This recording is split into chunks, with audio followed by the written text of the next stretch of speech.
नमस्कार प्रिय दर्शकों, आप सभी का हमारे YouTube चैनल पर हार्दिक स्वागत है। दोस्तों, आज मैं फिर हाजिर हूँ नया वीडियो नई जानकारी लेकर के।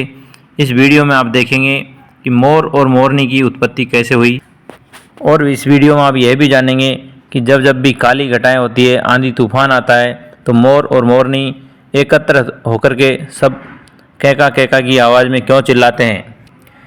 प्रिय दर्शकों, जो भी मनुष्य इस कहानी को सुनता है उस पर भगवान श्री कृष्ण की सदा कृपा बनी रहती है, घर में सुख शांति बनी रहती है, क्योंकि ये भगवान श्री कृष्ण ने यह रहस्य बताया था कि मोर और मोरनी की उत्पत्ति कैसे हुई।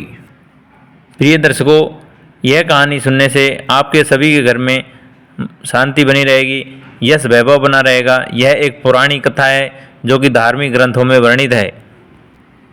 अब मैं कहानी शुरू करता हूँ। प्रिय दर्शकों, प्राचीन समय की बात है। एक बार सतयुग में देवता और मनुष्य आपस में बात कर लेते थे। मनुष्य भी देवताओं को पहचानता था तथा देवता भी मनुष्यों को पहचानते थे। दोस्तों, उसी समय एक घर में अत्यंत निर्धन एक विधवा तथा उसका बेटा रहता था। धीरे धीरे करके बेटा जवान होता चला गया। प्रिय दर्शकों, विधवा की हालत इतनी ख़राब थी कि वो पूरी तरह से गरीब थी। भिक्षा मांग मांग करके दोनों बेटा और माताजी अपना गुजारा करते थे। भिक्षा मांगने में उन्होंने कभी भी लोक लाज, शर्म, लज्जा नहीं रखी, क्योंकि वे जानते थे कि हमने कोई बुरा कर्म नहीं किया है, हमको भगवान का ये श्राप है, इस वजह से हम भीख मांग के खा रहे हैं। जो प्रभु की इच्छा होगी वैसे ही रहेंगे। प्रिय दर्शकों, बुढ़िया की और ये लड़के की दुर्दशा देख करके स्वर्गलोक की एक देवकन्या इन पर तरस खाकर परेशान हो गई, और देवकन्या स्वर्गलोक से चल करके मृतलोक को आ जाती है। प्रिय दर्शकों, एक दिन बुढ़िया के सामने यह मृतलोक में आई हुई देवकन्या प्रकट हो जाती है। आकर के जो विधवा महिला है इसके चरण को स्पर्श करने की कोशिश करती है। जैसे ही बूढ़ी माता ने देखा तो उसने अपने पैर पीछे खींच लिए कि हे बेटी, तुम इस धरती पर कौन हो, कहाँ से आई हो और मेरे पैर क्यों छू रही हो। बूढ़ी माता कहने लगी कि देखने में तो तुम बहुत खूबसूरत हो, या तो तुम इंद्र की परी हो या फिर देवकन्या। विधवा की बात सुनने के बाद देवकन्या कहने लगी, हे माता, मैं आपके पास ही आई हूँ, आपके घर में रहने के लिए आई हूँ, और मैं आपके पास किसी भी प्रकार की परेशानी नहीं होने दूंगी। अब मैं आ चुकी हूँ। प्रिय दर्शकों, उधर यह बुढ़िया माता, विधवा माता अपने मन ही मन घबराने लगी कि न तो मेरे पास सोने के लिए पलंग है, न ही मेरे पास खाने के लिए एक मुट्ठी भर अनाज है, और न ही इसको बैठाने के लिए आसन है। प्रिय दर्शकों, बूढ़ी अम्मा मन ही मन बड़ी विचलित थी। उधर देवकन्या को समझ में आ गया था कि माताजी मेरे खाने को लेकर के परेशान है, क्योंकि धीरे धीरे सूर्यास्त का समय हो रहा था। देवकन्या ने अपनी दोनों हाथों की अंजलि खोली और वह अंजलि चावल से भर गई, और अपनी ये बुढ़िया जो अम्मा है उसको दे दिया कि लीजिए माताजी, ये आप बना लीजिए। वह विधवा महिला ने आधे चावलों को बनाया और आधों को रख दिया। दोस्तों, उस बूढ़ी माता ने केवल और केवल इस लड़की के खाने लायक ही चावल बनाए और माँ और बेटे के लिए कुछ नहीं बनाए। बूढ़ी अम्मा ने चावल बनने के बाद एक पेड़ के पत्ते पर परोसा और कहा कि बेटी खाना खाइए। दोस्तों, यह देवकन्या मन ही मन सोचने लगी कि माताजी आप भी खाइए और अपने पुत्र को भी खिलाइए। दोस्तों, अब माताजी परेशान हो गई। उसने चावल कम बनाए थे और जितने चावल बनाए थे इस देवकन्या को परोस दिए। प्रिय दर्शकों, देवकन्या ने अपनी दूरदृष्टि से देखा कि माताजी ने तो चावल ही कम बनाए और केवल मुझे ही खाना बनाया है। दोस्तों, देवकन्या ने अपनी दिव्य दृष्टि से उस चावल के पतीले को वापस भर दिया और उस बुढ़िया से कहने लगी कि जाओ, आप और चावल लेके आइए और आप और आपके बेटे दोनों को चावल खिलाइए। प्रिय दर्शकों, जब वह बूढ़ी माता रसोई में गई तो पतीले को चावल से भरा देखा तो वह हक्की बक्की रह गई। बूढ़ी अम्मा इस प्रकार का चमत्कार देखा तो वह समझ गई कि हमारे घर की गरीबी दूर करने के लिए यह लड़की आई है, और यह कोई चमत्कारिक दिव्य पुरुष, दिव्य महिला है जो स्वर्ग की अप्सरा से कम नहीं है। प्रिय दर्शकों, यह लड़की अब धीरे धीरे बुढ़िया के घर में रहने लगी और बुढ़िया माता के घर में काम में हाथ बटाती। सुबह जग करके पूरे घर की साफ सफाई कर देती, बर्तनों को धो देती। इस प्रकार से धीरे धीरे इसने बुढ़िया माता का जो लड़का है उसको अपना पति समझ लिया और बूढ़ी माता ने इसको भी अपना बहू समझ लिया। इस प्रकार से इनका घर चलता रहा, क्योंकि जो बूढ़ी अम्मा का जो लड़का है विधवा का बेटा, यह एक देवपुत्र था और इसी देवपुत्र को लेने के लिए यह देवकन्या यहाँ पे आई हुई है मर्तलोक में।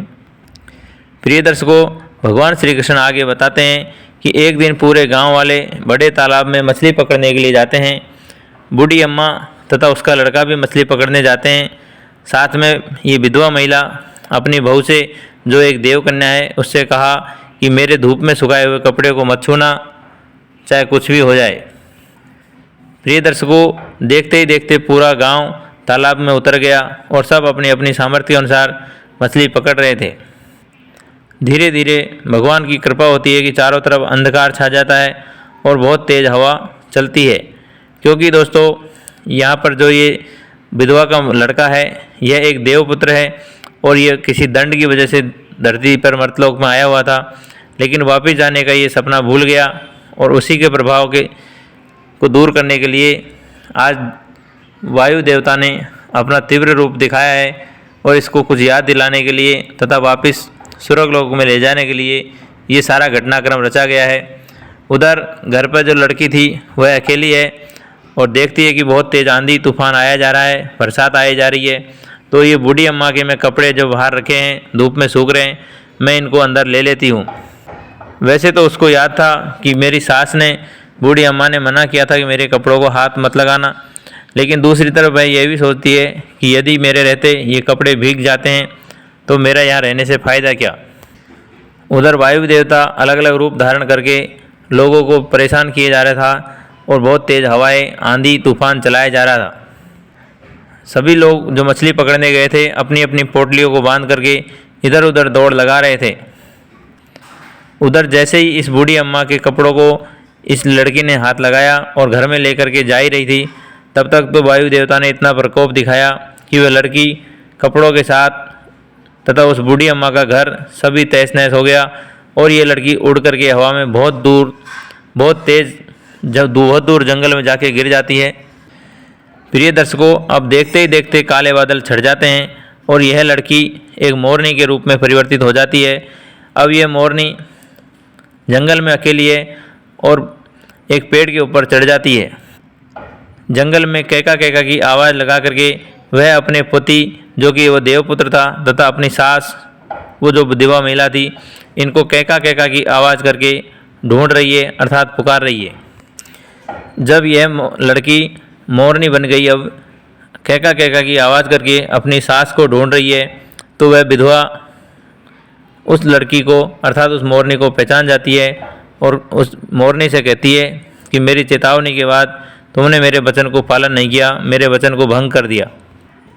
इसी के दंड स्वरूप आज तुमको मोरनी का जन्म लेना पड़ा, अर्थात तुम मोरनी बन गई। यदि आप हमारी बात को याद रखती तो आज ये दिन नहीं देखना पड़ता।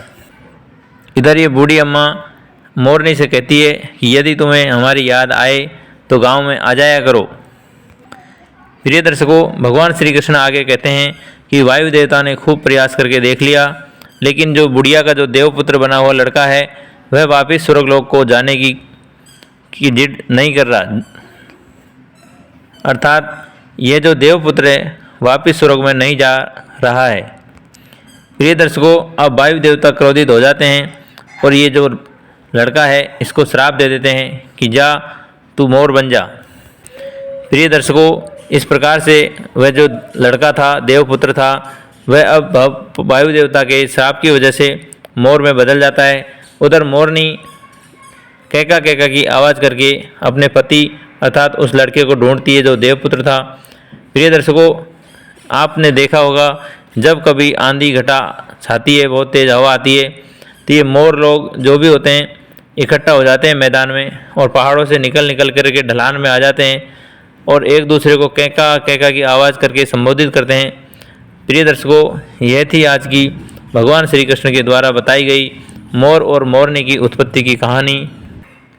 इस कहानी में आपने देखा कि किस प्रकार से एक देवपुत्र जो मोर है और एक देवकन्या जो मोरनी है। प्रिय दर्शकों, ये धार्मिक ग्रंथों से ली गई कहानी है। इस कहानी में जो सीखने वाली बातें हैं वो सीखिए। सभी को राधे राधे, हरिओम, जय श्री कृष्ण।